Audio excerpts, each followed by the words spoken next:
Lídrem strany Demokracie a svobody je pan Ota Štros.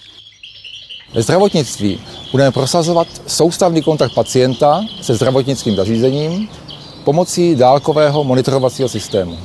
Zasadíme se o zvýšení investičních prostředků do okresních i obecních komunikací. Oživíme učňovské školství a tím i skvělou tradici našich řemesel. Budeme bojovat za rovnoprávné postavení našich zemědělců na evropském trhu. Zapojíme naše podnikatele do evropských struktur.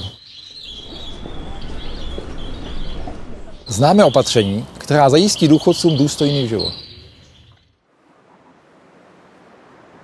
Zveřejníme systémy, které využívají nejen fondy Evropské unie, ale i zdroje mezinárodních finančních institucí.